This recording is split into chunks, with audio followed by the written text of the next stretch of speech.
Show is only possible with listener support.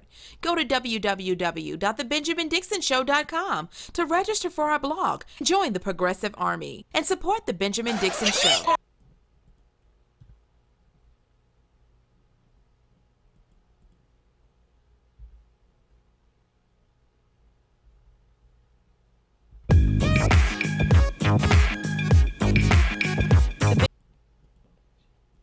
The Benjamin Dixon Show is only possible with listener support.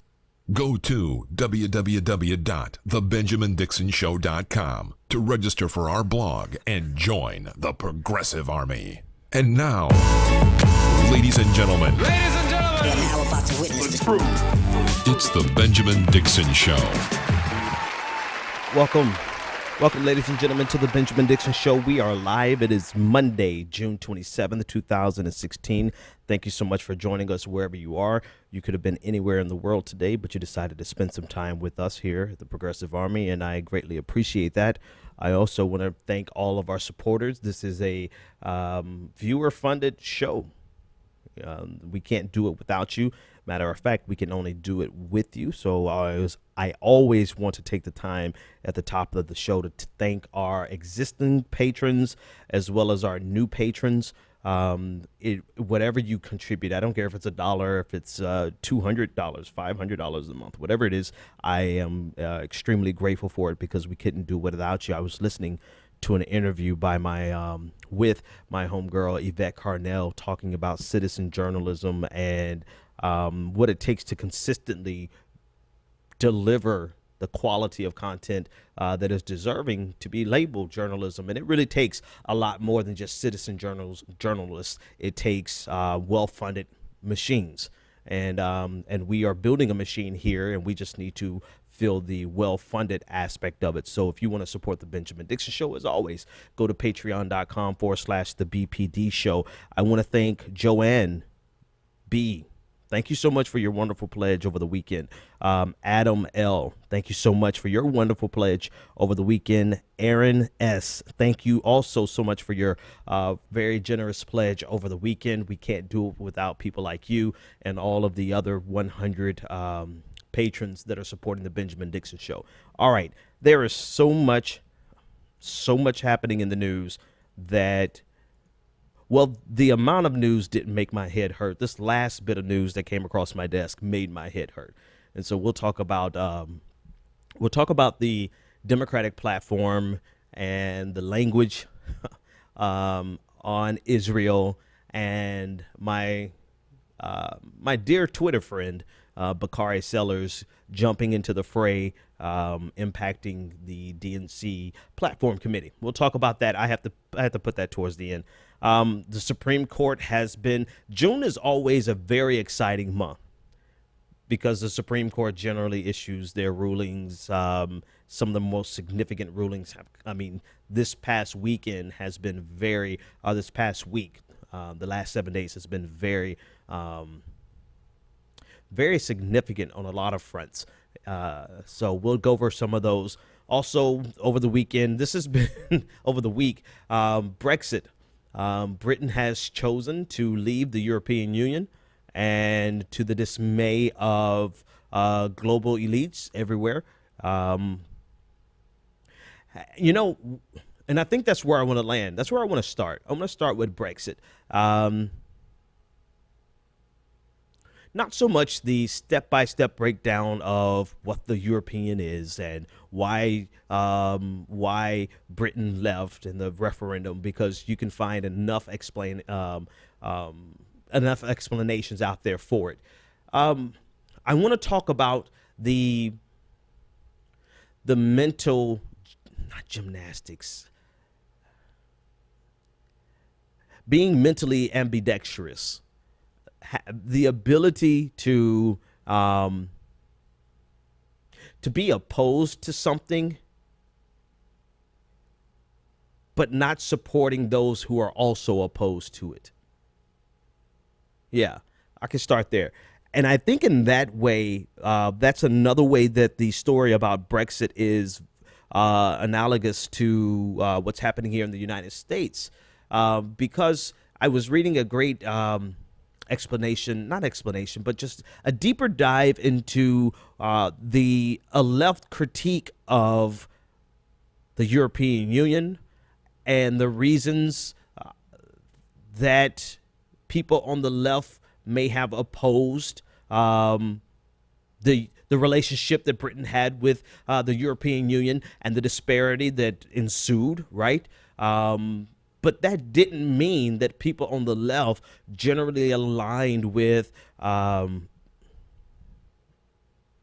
nativists, the anti-immigration crowd, those who were promulgating a certain level of hate that really was used to capitalize on the anti-elite, anti-establishment sentiment that existed in Britain.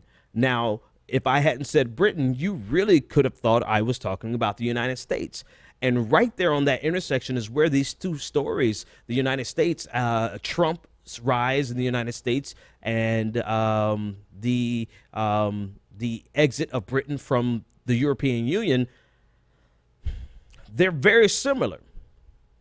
And they're similar because there is a problem with the status quo. And we talk about this all the time, but there's very much a problem with the status quo. There's very much a problem with the social economic framework that we exist under. There's a problem with wealth being amassed at the top to the detriment of those at the bottom. There are a lot of things for us to critique our current economic system on. And there's a lot of people who feel that this system, and you could choose your nation, the United States or Britain, you choose, right? Whether there's a lot of people who feel that the system has left them out. And in fact, it's not just a feeling, it's statistically demonstrated that there are a lot of people who are completely left out of this economic system. And if you are completely left out of this economic system, you have no vested interest in protecting it. It's not rocket science. I think I saw a basic summary saying that if you had money, you voted to remain. If you didn't have money, you voted to leave. You voted to exit. And I was reading this summary of the summation of the leftist critique, and not even the leftist critique, but more of a critique of the elite's critique of those who voted to leave by Glenn Greenwald of The Intercept. And it really is an indictment of the elite class, those people who are so disconnected from the average, the working class. Right. They have really no grounding in understanding the perception of people, or the perspective rather, of the working class. And the only thing they do instead is they deride the working class, and they find a particular subset of the working class that they can vilify and make it seem as though anyone who doesn't align with the elitist sentiment is therefore aligned with this subset of the working class that is repulsive. And again, am I talking about the U.S. or am I talking about Brexit? Because in the U.S., we do the same exact thing. Our elite, whether it is the Hillary Clinton class of elites, or whether it is the Rockefeller Republican elites, those that can't really stomach Donald Trump, and those that are leaving the Republican Party because they can't stomach this nativism that Donald Trump is fostering, they really have vilified a subset of the working class because it's easy to do that. It's easy to do that and point to this subset of the working class and say they are the real problems because they are racist, because they are anti-immigration, and because of them, all of the woes, all the problems that you have in the world it's because of them. Much like Donald Trump has pointed to immigration, to Islam, and created this caricature of a boogeyman. Everybody needs a boogeyman. Everybody needs a boogeyman, and for Donald Trump, the boogeyman is Mexicans or Muslims, and for the elite, the boogeyman is the white working class, or Donald Trump, depending on who they're trying to convince, right?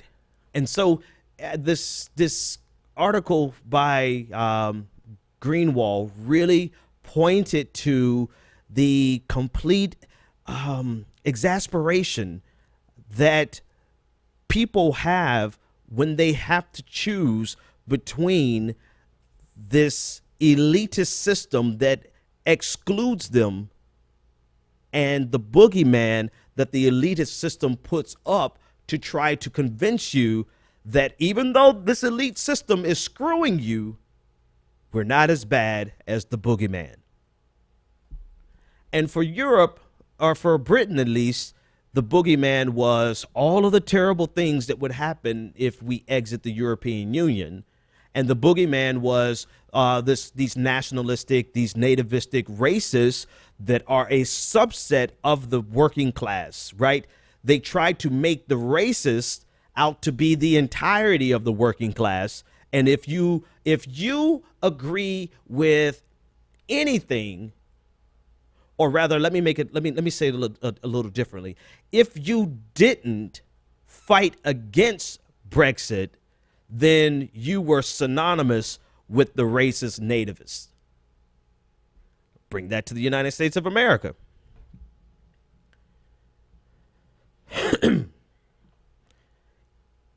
Actually, I'm not ready to bring it to the United States of America yet.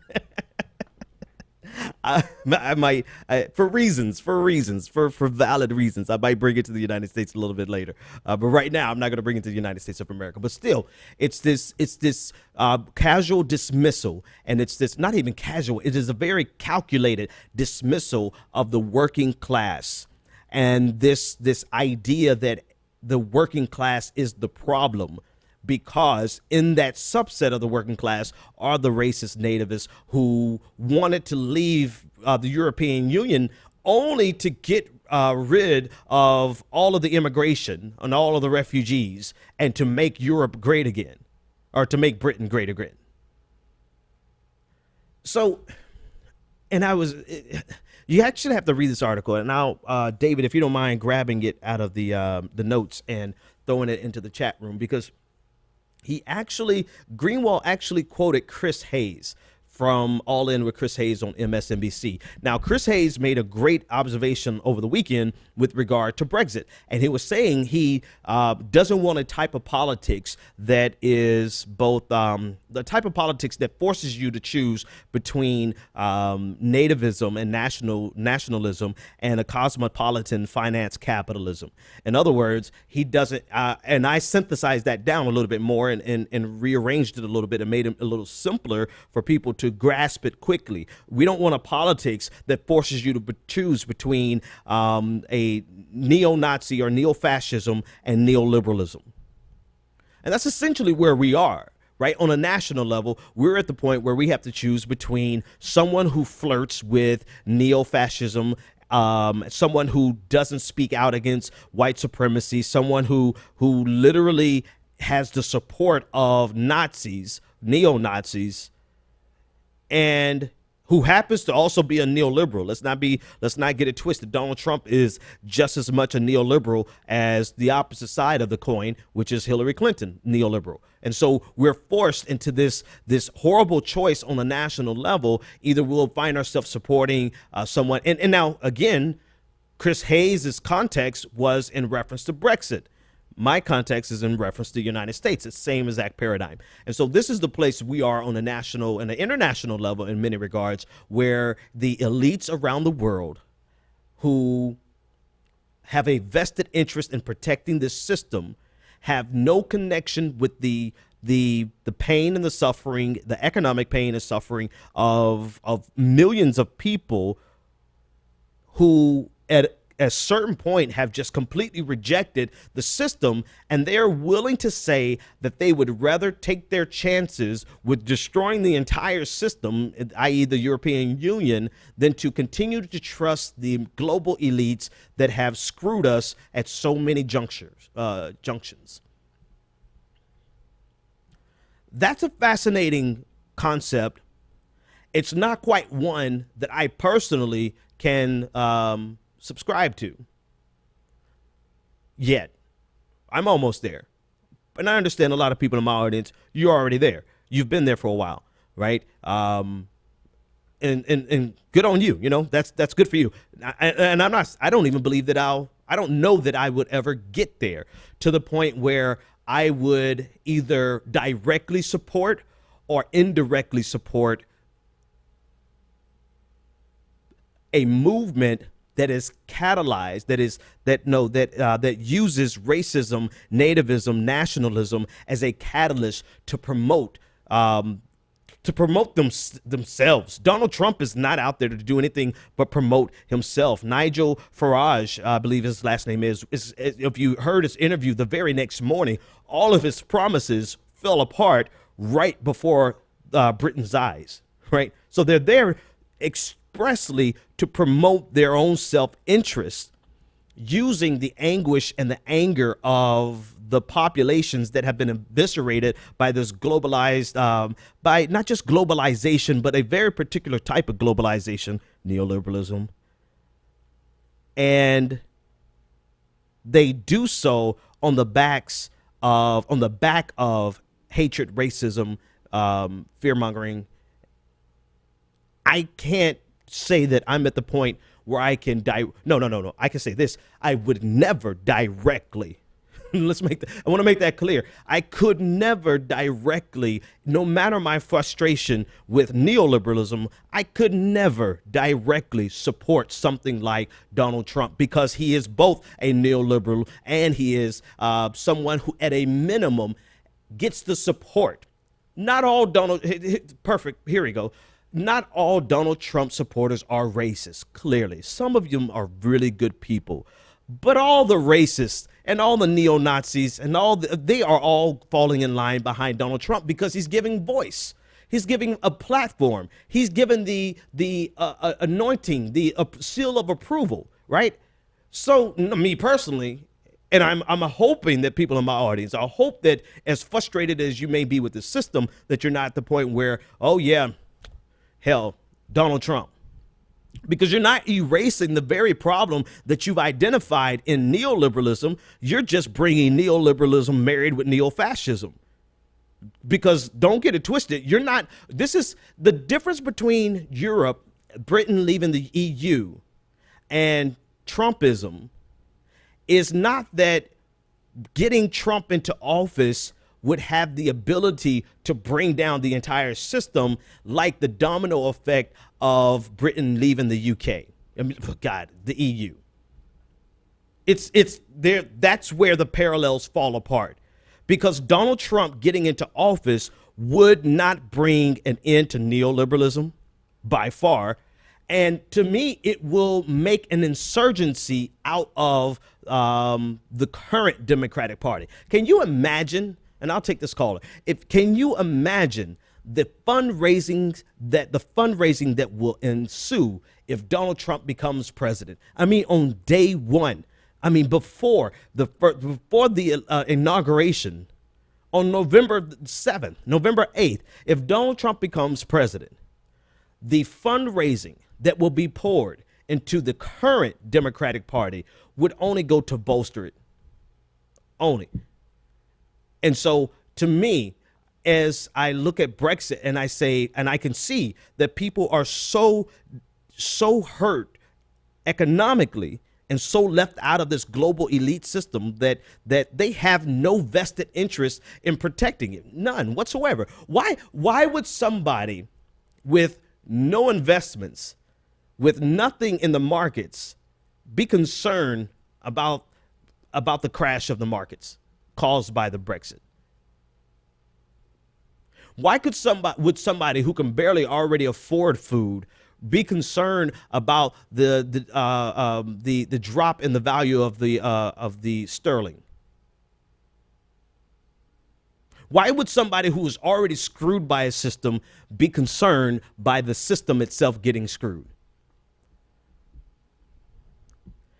But what they have done, going back to Brexit, what they have done is made it seem as though all of the people who voted to leave are somehow intrinsically dumb and don't understand how the world works, when in reality, they understand very clearly how it works. They just don't agree with how it works, and they disagree with how it works so much that they're willing to just let the whole thing fall down underneath itself. Caller, you're live on the air. What's your name, comment, and/or question? Hi, it's John from Mississippi. John, we've got a bad connection, my friend. I don't know if you want to try it again. Say one more thing for me. There's a lot of distortion on the line. Yeah, there's a lot of distortion. So try again. Call back in, 857-600-0518. The lines are open. Tell me what you think about Brexit. Tell me what you think about the parallels between the United States, Trumpism, and Brexit.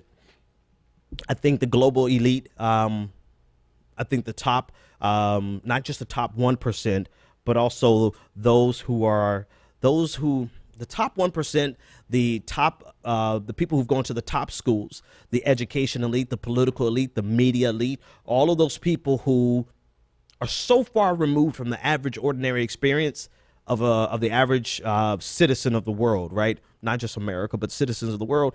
They have no context by which they can understand why somebody would say to hell with the entire damn system. And because of that, they not only have sealed their own fate, so to speak, they've also precluded any means of understanding their mistakes. All right, caller, you're live on the air. John from Mississippi. What's on your mind, man? Hey, I was just calling because this is kind of how I view the Brexit thing, and by contrast, Clinton versus Trump in America. Mm-hmm. Because, like, in the reason David Cameron chose to do a referendum was in order to shut up the fringes of his own party, the right wing people who said, you got to give us something. He said fine, to quell your Tea Party equivalent version of England, we're going to hold this referendum, and when the people vote popularly that we're going to stay, that should shut you up because at least you had a fair fighting chance. But to me, that strikes me as very elitist, in that in order for David Cameron to get control of his own class, he put the onus on everyone else, on the Labor Party, on the ordinary people, on all, just on regular folks to fix his problem for him. Okay. And to me, it's almost the same way in America. We have to come to Clinton's aid to beat Trump, even though we don't want to, because she doesn't have enough broad enough appeal to do it on her own. Yeah. She didn't have that's a good economic policies that benefit widely enough that people just are incentivized to vote for her. I'm with you on that one, on that analysis. Thanks for the call, man. I'm with you on that analysis because it very much puts the onus on people who don't even benefit from the damn system, right? We don't get any. I mean, a lot of people get nothing. There are really two economies. Multiple economies, but we could just break them down broadly into two economies. That's those who benefit from the current economic paradigm and those who have to exist completely outside of it. Those people who can't get bank accounts, they don't make enough money to have a savings, they don't have permanent work, they don't have permanent housing, so they're transient. I mean, you have people who completely live outside on the edges of this economic system, and yet because of the weakness and the And when I say weakness, I mean political weakness of this. I'm trying to get another word to call them besides just neoliberal, but let's just call them the third way Democrats. Because of the weakness of a Hillary Clinton, they're essentially putting fear into everyone, saying, please come help save us. When in reality, there's very little difference between what either one of them would do, with the exception of some other issues that we'll talk about momentarily, right? So the difficult thing for people, I think, is to be able to realize that not supporting Hillary Clinton does not mean I support Donald Trump. And not supporting Donald Trump or going after Donald Trump does not mean I support Hillary Clinton. And this could be applied to everyone, right? It's the same exact thing with Brexit. Just because they supported Brexit doesn't mean that they support the anti-immigration, racist, nationalist segment. It means that they simply had nothing to lose. At least that's the perception that they went into the conversation, into the election with. And because of the casual dismissal of that perception, the system had no, it's the condescension that comes from arrogance. The system had no means by which they could understand the problem in order to address the problem, because they just dismissed everyone as dumb. Likewise, look at the Donald Trump concept. Not everyone who supports Donald Trump is a racist. They are the exact same framework is there. Some of the people who support Donald Trump are just so fed up with the system that they are willing to see the whole system burn. And they completely reject the far right wing, neo-fascist, racist nationalists. Now, as for me, I'm not going to march side by side by. Okay. All right, let me read this. This is coming out of Baltimore right now. Out of Baltimore, they're doing a vigil right now for Laura Scooter. Around 7 p.m. this evening, on Saturday evening, Tyrese Watson, better known as West Baltimore rapper Laura Scooter, was shot in his car in Hartford Road near Moravia Road. The shooter, according to the police, stepped out in front of the car and fired, hitting Scooter at least once. Scooter, who was 23, died later at the hospital. His death was announced around 8:30. Not long after Scooter's death, major rap figures Meek Mills and Yo Gotti both tweeted out tributes. And let's see, but apparently there is an uprising as a result of this happening in Baltimore. The Baltimore police are there in riot gear, and they are inching up towards the crowd that has gathered as an individual, and they're moving towards the crowd. We'll keep you posted through the night as this, So it is absolutely the vigil that's taking place, and the Baltimore police have mobilized in riot gear in response to a vigil. We'll keep an eye on that as the evening goes and let you know what we find and what comes out. Most of everything that's coming out is being sent via Twitter and Periscope videos. Little official information, and by official I mean mainstream information, but we're taking it from Periscope and reporting what we're seeing with our own eyes. 857-600-0518. All right, I'm going to come back to the conversation on Brexit because I think it's I think there's a lot to unpack there. There's a lot to unpack there, particularly with the what we're facing right now. But let me shift gears a little bit and cover a little more news. So, yeah, I'm going to save that for last. Okay.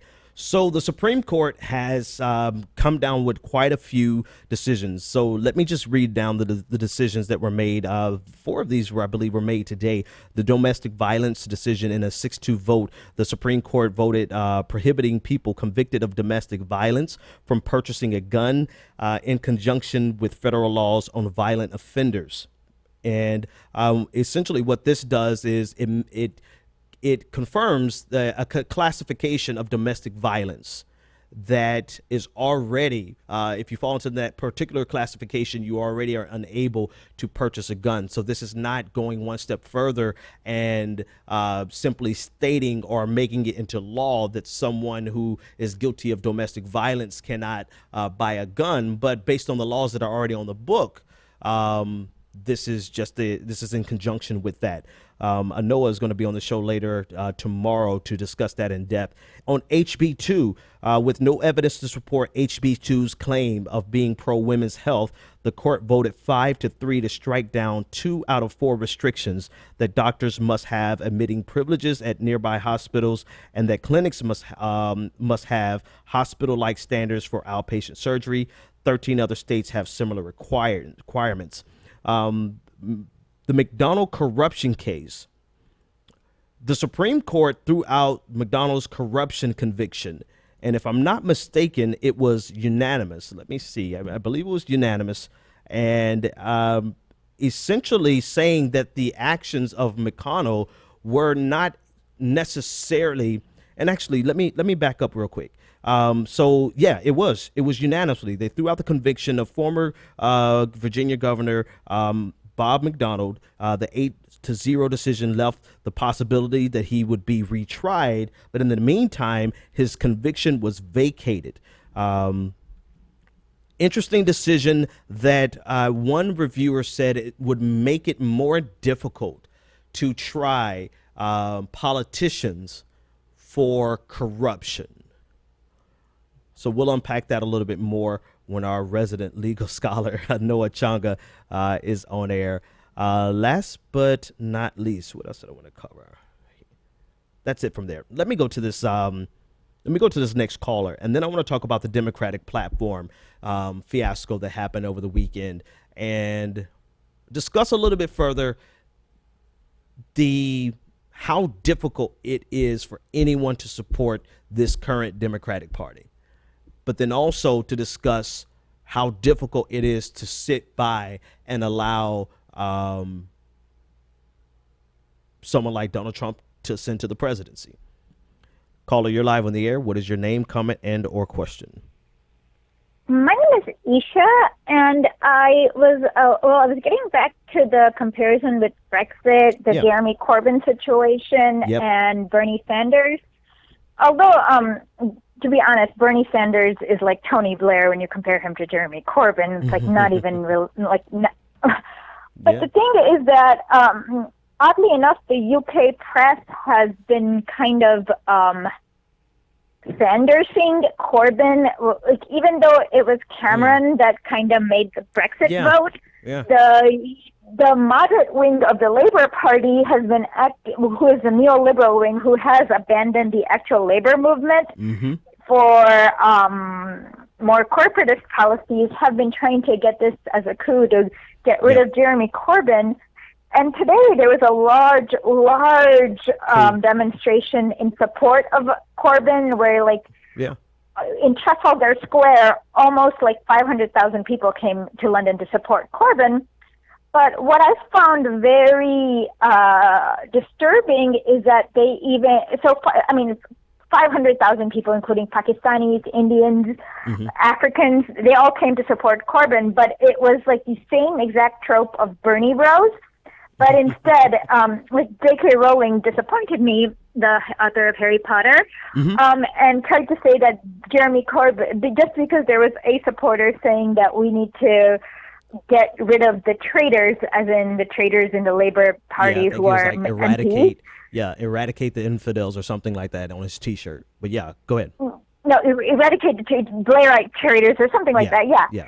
She kind of made it seem like it was Jeremy Corbyn's fault when it was like some in a crowd of 500,000. And so it's the same. So it seems like the neoliberal elite is failing to understand how not all of the they have completely given up on compassion on the working class and demonizing them. But the thing is that the working class may be a little bit more xenophobic because they can't afford to go to vacations in exotic places and meet many different cultures and stuff like that. So they have to see what the media has, and the media does demonize the poor and the minorities. So it's like they don't see the invisible hand and the magic wand of the repeated message of mainstream media on the working class, and they're so easy to demonize the end result. And it seems like it's happening on both ends of the Atlantic.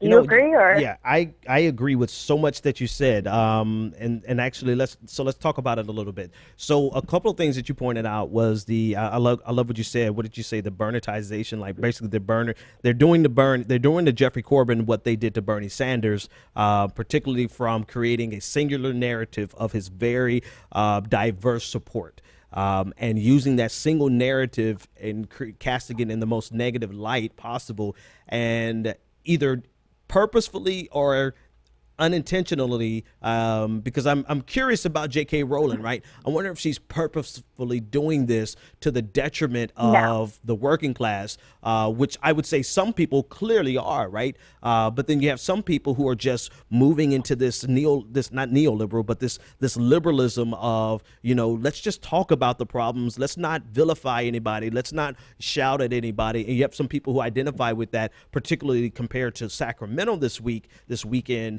where they compare people who identify as neo-fascists with people who are intolerant of neo-fascists, and they try to make this equivalency between the two.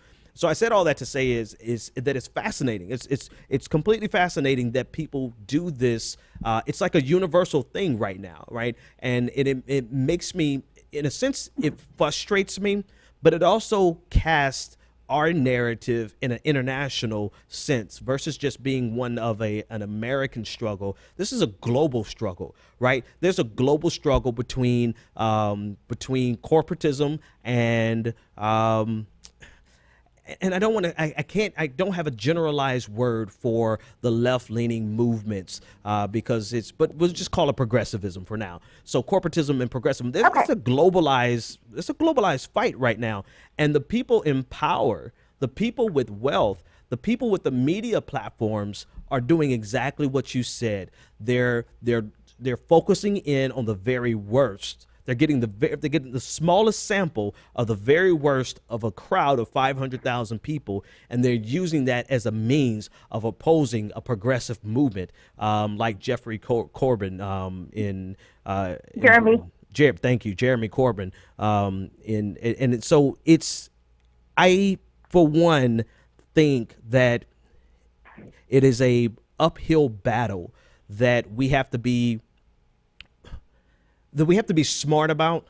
And I don't know that we were prepared on the global scene for progressives prepared to fight against people that cornered the market on liberalism and cornered the market and represented progressivism, right? They feigned as though they were progressive. And now that we can see the clear delineation between what a liberal is and a progressive is, we weren't prepared to fight back against the infrastructure and the people that they had in place, right? The money that they have in place and the voices that they have in place. And so we found ourselves back on our heels, like completely taken aback and caught off guard. And that's why you have 500,000 people coming out to support Corbyn, but you also have 44 of his shadow government that and 19 of his actual cabinet that are trying to basically throw him out, right? And so I don't know if he was prepared for that. But go ahead. I want you to give a few more comments on that, Isha. Well, my take, I've been to the UK for a while, and my entire take on it is Tony Blair was it was kind of like he's the Clinton version of the Labour Party. Yep. And unfortunately, UK has been hit harder than we have by the real estate bust.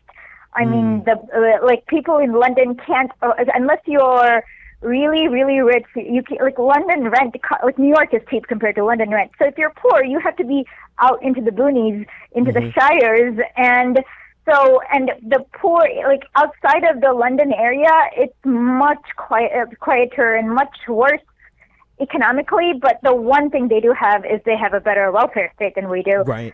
So I think people in London, which is a big population, do not understand how bad it is outside of London.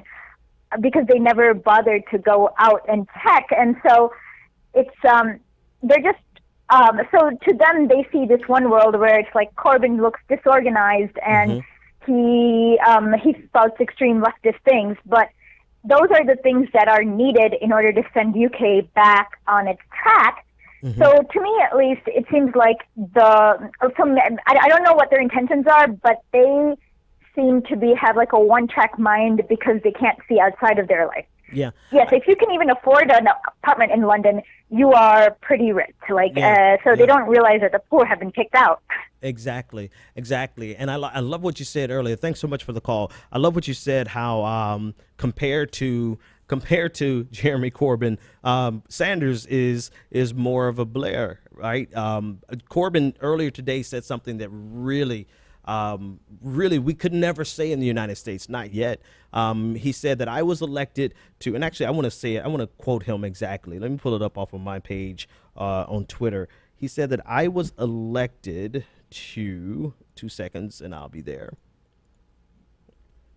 Because it's something that we could never say in the United States. Not right now. Definitely not a few years ago. It's here somewhere simple. See what I have to do. I was elected as the Labor Party's leader to redistribute wealth and power. I wanted to say it exactly how Corbyn said it. I was elected as the Labor Party's leader to redistribute wealth and power. Sanders, nobody can say that. No one can get on stage in America right now and say something like that without being red baited by, or without having the red scare tactic used against them by not only Republicans, but by neoliberal Democrats. Impossible. So one day maybe America, because, I mean, we need to have a broader conversation about the fact that it needs to be a simple fact. We need to make the next sentence just something that is a given, that there are so many structural problems with our economic system that we must have a redistribution of wealth and power just to have a chance to save the economic system from itself. Capitalism has so much power, so many problems, that without a redistribution of wealth and power, it will destroy itself. Period. That needs to be so widely disseminated and so widely accepted that it is as easy in America for a politician to get up and say, like Corbyn said, I was elected as the Labor Party's leader to redistribute wealth and power, and not even think twice about it. 857-600-0518, which goes to the other conversation that I wanted to talk about in Sacramento. So you had an organization headed by Michael Heimbach, who is a up-and-coming, they call him the Little Führer. He's an up-and-coming white nationalist, white supremacist, neo-Nazi, and probably I'm probably offending them right now because I'm conflating all of those terms together, even though they vehemently oppose some of them. But every derogatory white nationalist term that you could think of, he is that. And he organized a rally in Sacramento on yesterday. I believe there was about 30 or 40 of neo-Nazis gathered to recruit and to demonstrate. And in response, there were over 300, I believe, almost 400 people who showed up in a counter protest.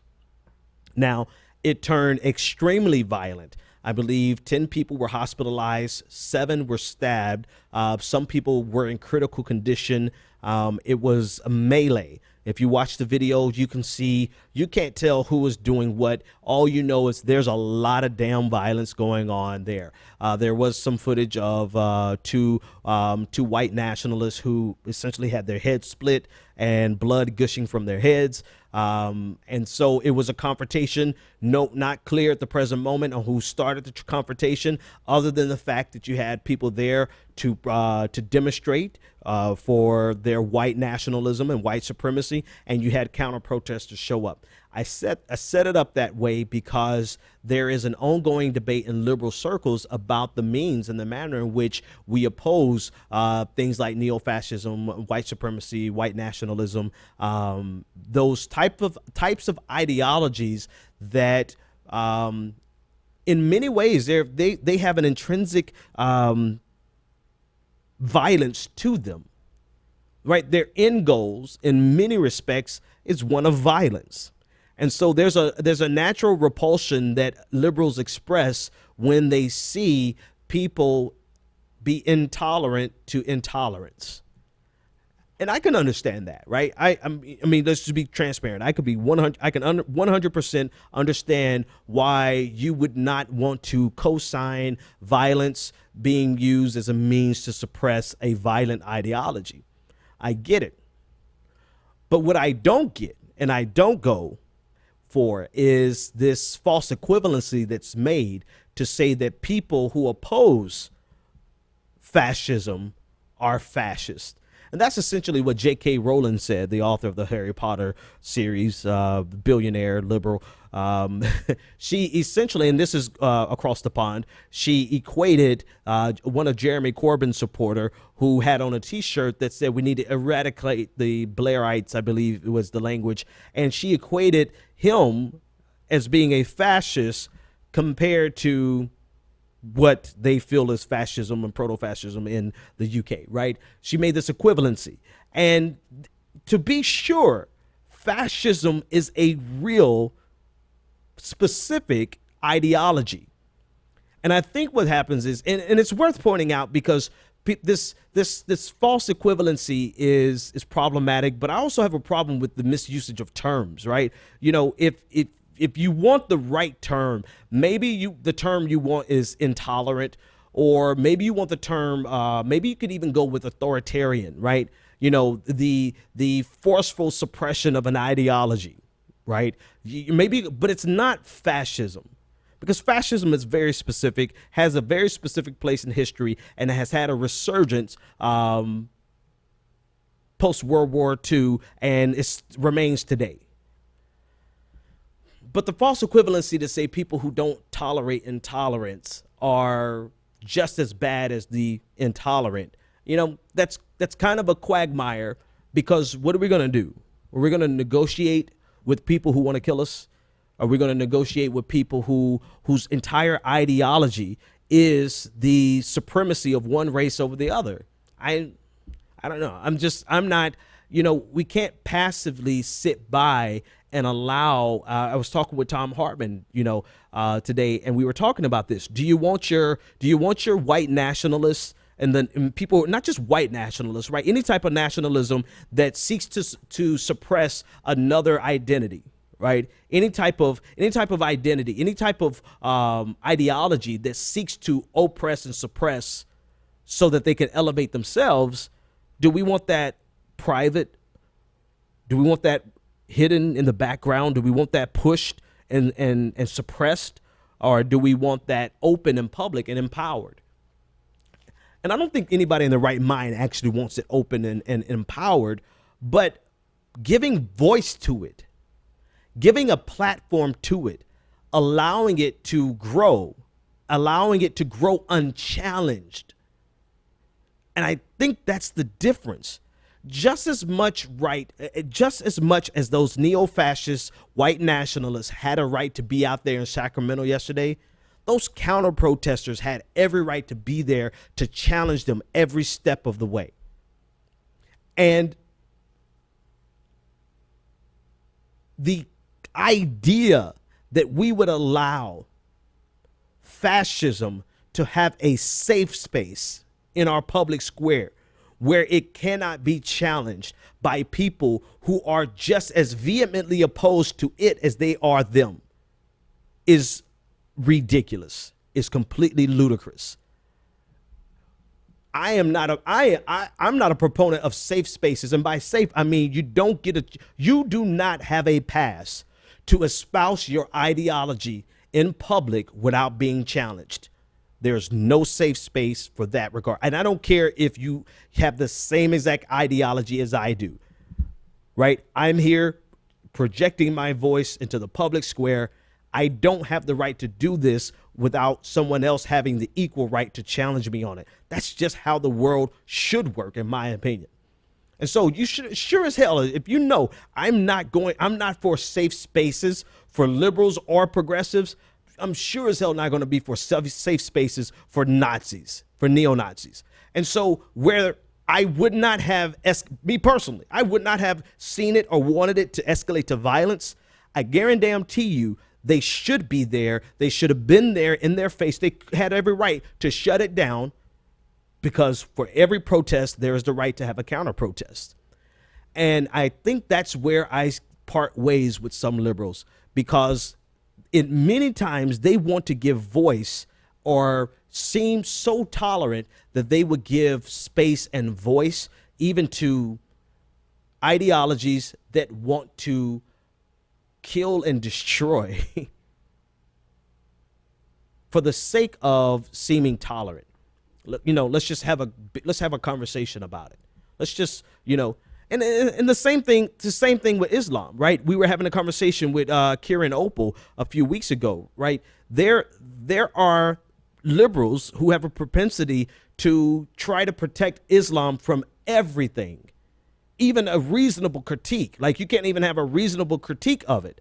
And here I am as a Christian, just giving Christians hell all the time, because there's plenty to critique about it. There's plenty to critique about how they interact in our public square. It's plenty to critique about how they use their religion to be a bludgeoning tool against people with whom they disagree, right? Plenty of critique. So here I am as a progressive giving Christians hell, and then I have some liberals who are saying, that we should not have any critique of, or we should just let Islam be.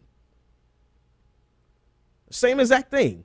No, it doesn't work like that. If you are going to present your ideas in the public square, and you're going to go into the public square and shout your ideas to the top of your voice, and you're going to try to convince people that your ideology and your ideas are right, then the person who disagrees with you the most has every right to be right there in that same space, shouting the opposite of what you support to the top of their lungs, and recruiting people to oppose you.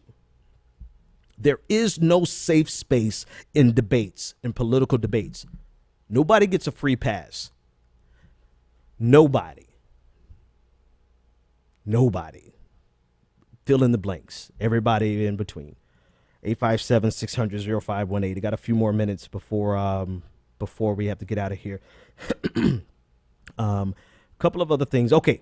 I got to cover this because I said it at the top of the show. So just before the show, I got an email or a tweet or something about the Democratic platform this weekend. Now, a general statement on the Democratic platform, it is very clear. It is very clear what Hillary Clinton represents based on how her surrogates fought in this platform debate. Go watch it for yourself. They did not put in language to oppose the TPP. They did not put in language to ban fracking on the same exact day that Germany decided to have a permanent ban on fracking. They barely got legislation. They didn't get direct legislation. Language. They did not get direct language, the language that Bernie Sanders was looking for with regard to $15 an hour. But they did finally get $15 an hour. So there was a small victory there, or a big victory. Let's be good. There's a big victory there. But you could see clearly what the Democratic Party, as represented by Hillary Clinton's surrogates, stand for and what they are not going to stand for.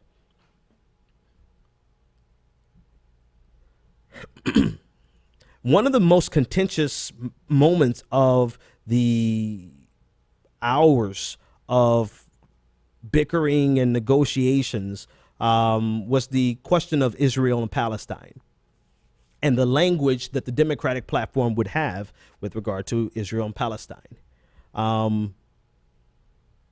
James Zogby, who is of the Arab American Institute. He's the president of the Arab American Institute. He introduced an amendment to revise the language, and the language would call for two things. One, to no longer to no longer say that Israel is the capital, that Jerusalem is the capital of Israel. I knew something was wrong with what I was saying. And two, to describe the settlements as occupation. Now, there is a wealth of conversations that should be had around that by itself. But I want to cut to the main thing that I want to talk about tonight. Obviously, that amendment did not pass. And as a result of Zogby and Cornel West made a brilliant plea that created or reminded us of the solidarity between the experiences of oppressed people and why it was morally correct to describe what was happening as an occupation. CNN reported that because of West and Zogby's presentation, particularly West, that there was I'm going to call it a foothold. There was a foot in the door that West gained in the general black community with regard to the Democratic Party's stance on Israel. I'm trying to set it up so I can get somewhere. Okay. Because West, his presentation and his plea was so compelling, and this is alluded to in the CNN article, because it was so compelling, and they felt as though it would give voice to this argument, more voice to this argument in the black community, because the argument is already in the black community and it has been there for a very long time. There's a solidarity that many African Americans express with regard to Palestine. Because of that strong and that foothold that West got, I don't want to blame, I don't know who to say sponsored this, but somebody got my dear Twitter friend Bakari Sellers to recruit 60 African American politicians and elected officials to sign on to a letter expressing solidarity with the DNC and the most recent language on Israel, essentially saying these 60 people gathered and recruited by Bakari essentially stated that the language that was already there should not be changed because the language represents something about strength, and that this strength, and actually let me read it to you because it is rather ridiculous how this is concerned that Zogby's and West's viewpoint may be gaining traction, at least in the public narrative. Bakari Sellers, a former South Carolina representative and now CNN commentator, sent a letter signed by 60 African-American politicians around the country to the co-chairs of the platform committee last week, urging them to stick with the traditional language on Israel.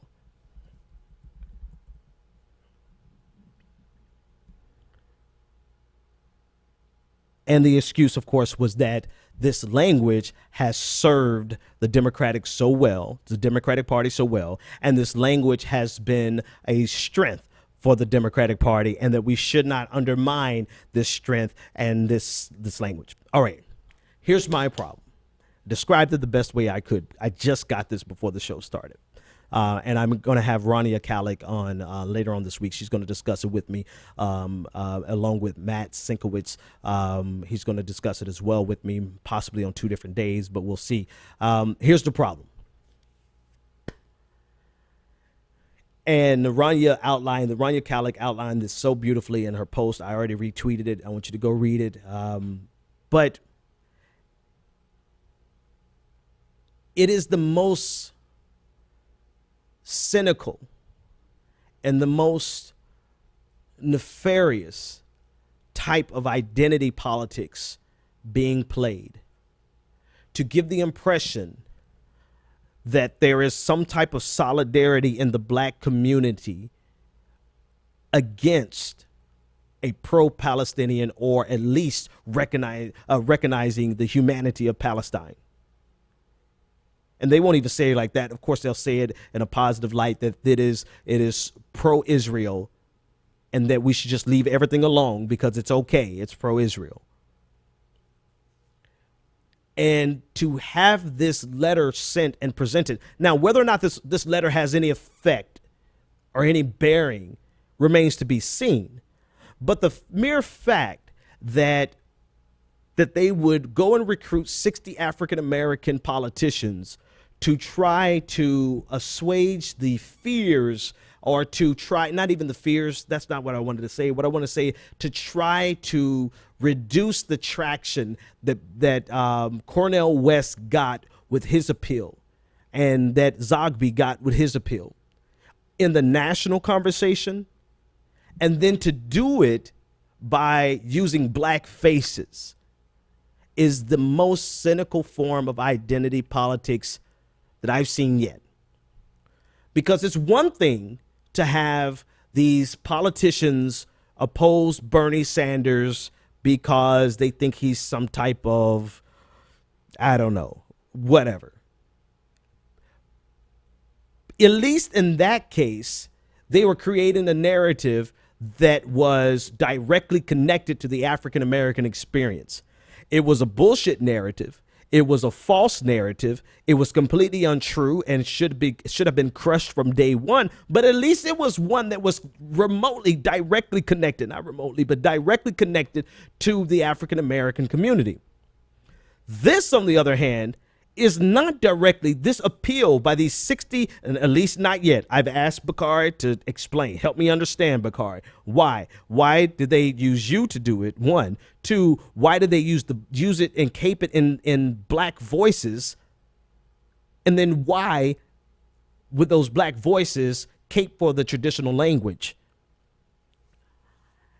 This particular stunt has nothing to do with the African American community, except to use the African American community in one more last ditch effort to screw Bernie Sanders' platform, because the entire time has been about how many black people can Hillary Clinton get to be of service to her agenda.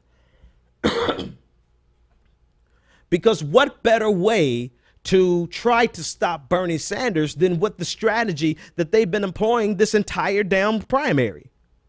Please tell me what vested interests these 60, besides financial, right? Besides campaign contributions, tell me, what does this issue have? What does opposing this type of language, which would simply express what many scholars, not just Arab scholars, but even pro-Israeli scholars.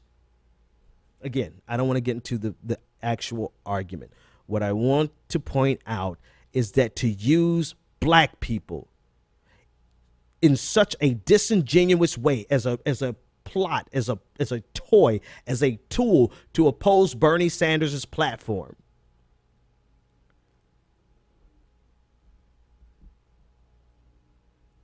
makes my head hurt. It makes it so, it shows you the extent to which they are willing to use people as props to get what they want. Period. Because unless somebody can show me where these 60 individuals, and then it's not even about the 60 individuals, it's bigger than that. It's about the perception that this is some consensus in the black community. So again, black Democratic elite are being used, are allowing themselves to be used, right? And using themselves to portray the image as though they have the voice of the black community, as though they represent, and now they present this letter as though this is coming from the black community. No, this is coming from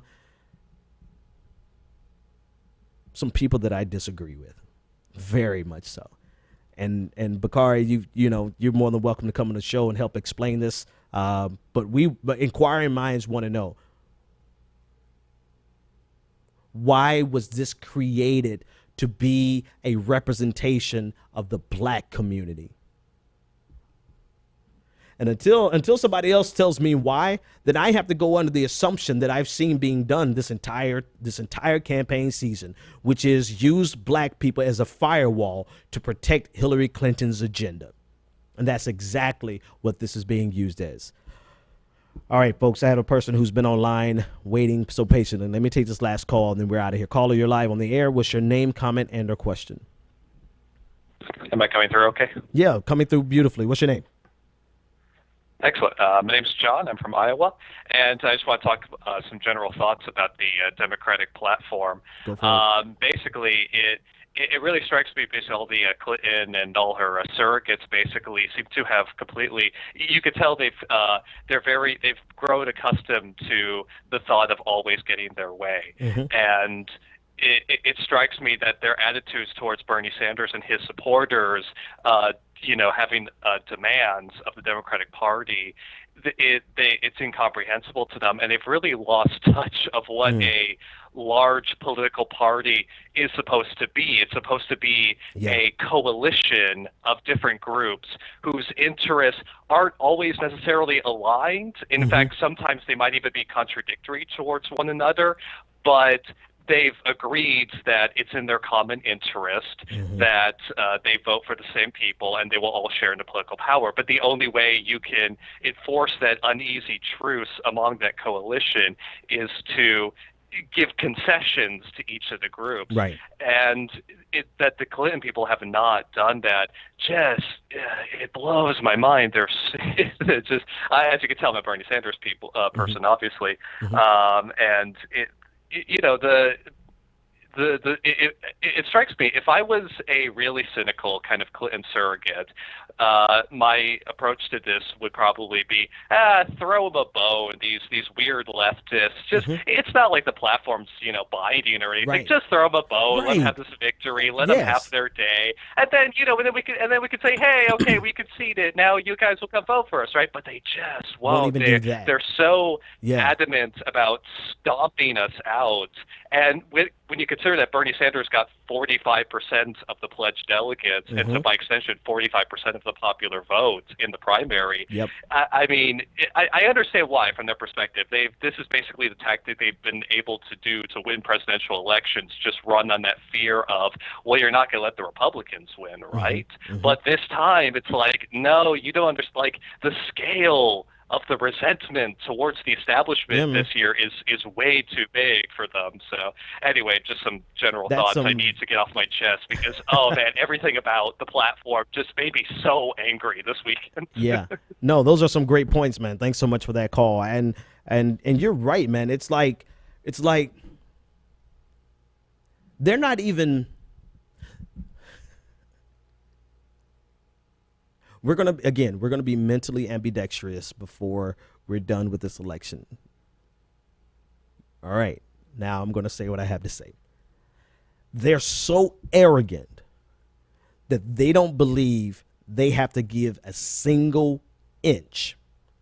They're so arrogant that they believe they have a very specific worldview, and they are expecting a totalitarianism, right? They're expecting everyone to be on board with that view without any variation, and any variation must be crushed.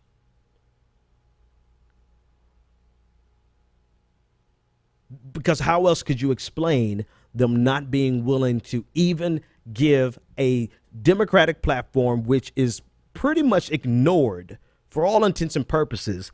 They're not even willing to give some meaningful concessions on that.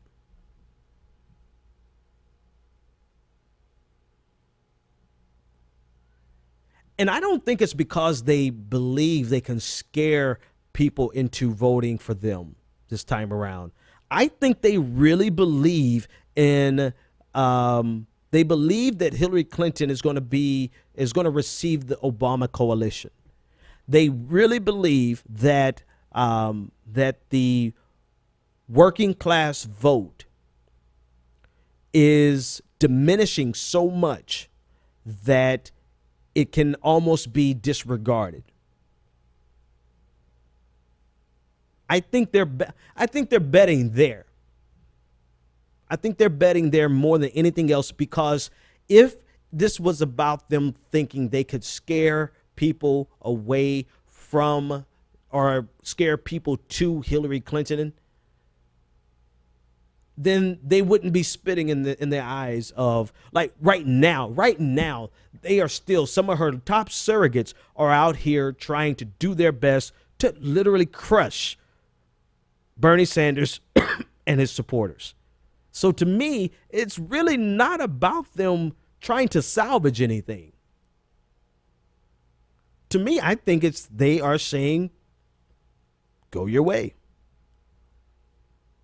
And until what happened in the Democratic platform was not anything to bring unification, period.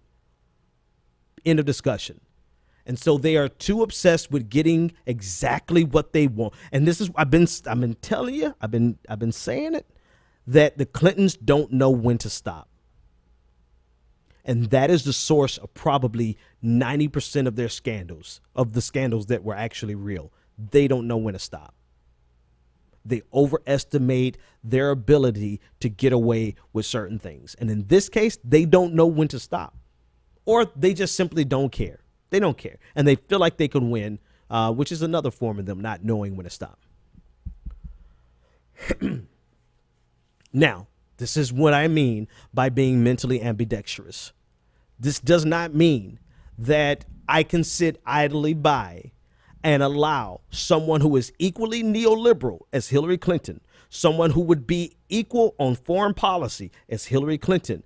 I don't care what you say, Donald Trump does not have enough consistent policies and a consistent ideology to not be controlled by the Republican machine.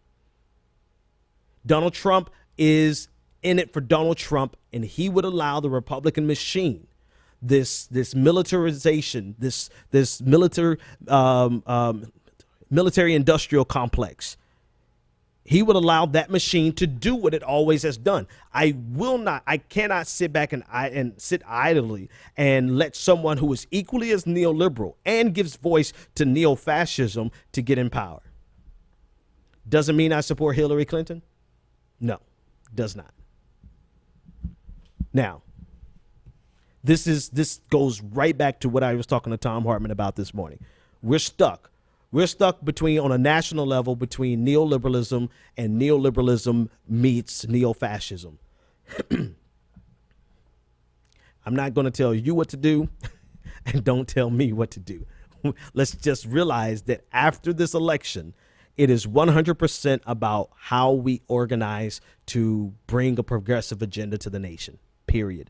And as I look at Jeremy Corbyn across the pond, and I look at Bernie Sanders here in the United States, I realize that the problem, in my opinion, right? You came here for my opinion, so I'm going to give it to you, and then I'm going home.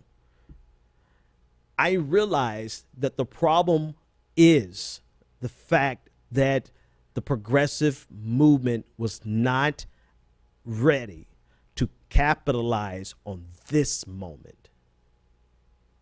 I think there'll be a moment tomorrow, next year, right? I think there'll be another moment in the future. But right now, the progressive movement was not ready to capitalize on this moment, here or abroad. Because we do have a propensity, not just as progressives, but as human beings, to disengage. Many of us cannot get into this for the long haul. Many of us cannot beat the drums of our particular viewpoints for years upon years. And most of us are so consumed by our regular life that we don't even have time to give it all the energy that it deserves and that it needs. And that is part of the structural problem. I get that. But at a certain point, when you realize the odds against us, you realize that I both have to work, get up at 5 a.m. and work until the end of the day, and then go to the revolution, and then go and do my part in the revolution. And I think that because we were not ready to give a strong enough alternative, let me correct that. We had an alternative, but we were not ready to beat back the machine of neoliberalism and the machine of angry white nationalism. We weren't ready for this time, in my opinion. No, not in my opinion. We weren't ready. Period. And that's okay. That's okay. Right? We're not the only ones that were not ready. It's a global thing. The moral of the story is we have to start right now. Whatever it is that you do, whatever it is that you can contribute, we have to start right now. And we have to start right now and be consistent as long as we possibly can. Whether you are doing new forms of media, whether you are doing door-to-door knocking and canvassing, whether you are doing contributions, maybe you can give contributions, whatever it is that you do, if you can start right now and continue, then I believe that if enough of us are doing that, we can be in a position to actually leverage this false dichotomy or this atrocious choice that we have right now. And however you do that, man, that's up to you, right? You know, I'm not going to knock your solution. I'm not going to knock what you do. If your solution is the Green Party, then by all means, man, get out there with the Green Party and help organize the hell out of them. Help every Green Party to be like the Baltimore edition of the Green Party, right? If that's your solution, then damn it, go all out, right? If your solution is to try to reform the Democratic Party from the inside and take over and get elected as the committee chairperson and get elected as a precinct captain, then not precinct captain, but you know what I mean. If that's your solution, I'm not going to knock that. Go and do it. If your solution is to be a media voice and be out there and push people and promote people and give other people a platform, then damn it, do it. Every single one of us has something that we can contribute to make sure that when we run into this type of scenario again, that we are ready and that we no longer have to choose between neoliberal elites who completely disregard anyone that doesn't conform to their specific and very real world view that is anything but centrist, anything but moderate. It is a very specific, seductive ideology. The choice between that and neoliberalism on the right, which is promoted by neo-fascism and white nationalism. This is the choice that we have right now.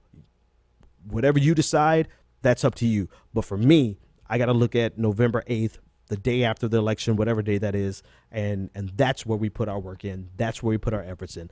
Listen, folks, we'll be back tomorrow, same bad time, same bad channel. Check us out, theprogressivearmy.com. Check out our writers. Tomorrow night, The Way with Anoa Changa. On Thursday night, the Project Sanity, Ms. Pedersen and Richard Green. Thanks so much for joining us. Caller, I owe you to, you know, what the hell, you're here. Hang on. Caller, why not? You're live. What's your name, comment, and or question? Hi, Ben. This is Vita out of San Leandro. I want to thank you. I'd like for you to do a more extensive show on the Democratic platform. I don't know if you called the hearing the other day. Dr. Cornel West called out John Lewis for saying that the TPP, the reason why that he didn't want to bring it up on the put it inside the DNC platform is because he didn't want to harm President Obama. Yeah, look at you. As a way of yeah. No. I was saying, look at you. I'm trying to go home, and you done opened up another can that I got to talk about. Listen, all right, I'll talk. And then my other point is, another one, it was horrible to see that the Congress lady from Ohio that talked about voting rights, right? That how she needs to have this platform to put in certain things so she could take it back to her. Yeah. She's head of the Black Caucus for Ohio, and she said that she need to take this so she can take it out in the community so she can get the vote out for Hillary Clinton. And I said, in the first thing, we can't even get in the platform. You saw no kind of issues brought up about issues that affect African Americans. Not in the a platform. Single one. Not a single one. She said they were all done behind before they got there, so it's already in the platform, right? But I said to me, I said, well, damn, how do you expect that that you want to go out and obtain votes from African Americans? I said I've been having some of the worst arguments with people in the public sector. Where I go, I talk about the politics. I find a couple people, they just in line in the grocery store somewhere and see where their heads are, what information they have, right? Yep. And they make up so much dumb stuff, and these African American people are voting for Hillary for just because. I hear you. Listen, I appreciate it. I do want to. I'll say this. I'm going to say this as concisely as I can. Thanks so much for the call. First of all, let me say this. That excuse was lame as hell. I think it was not John Lewis, but it was not Clyburn. It was the chair. What's the chair's name? Somebody. Chair. I can see his face right now. The Democratic platform. It's in my. I can see his face. I just can't think of his name. It's definitely not Clyburn. Yep. Somebody's going to put it in the chat. It's been 15 seconds. Anyway. Elijah Cummings. There you go.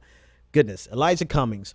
I think he was the one that said it, if I'm not mistaken, that they did not want to basically shame or attack or betray President Obama, and they used that as a means of protecting the TPP.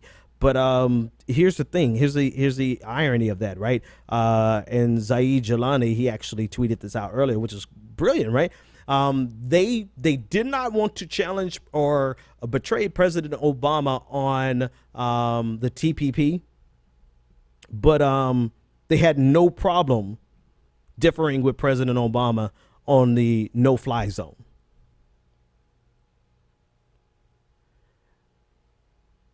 You gotta. Good night. I'm going home. I'll talk about that tomorrow. See you guys next time. The Benjamin Dixon Show is only possible with listener support. Go to www.thebenjamindixonshow.com to register for our blog, join the Progressive Army, and support The Benjamin Dixon Show. It's Ben Dixon! If you like this episode, be sure to share, like, and subscribe.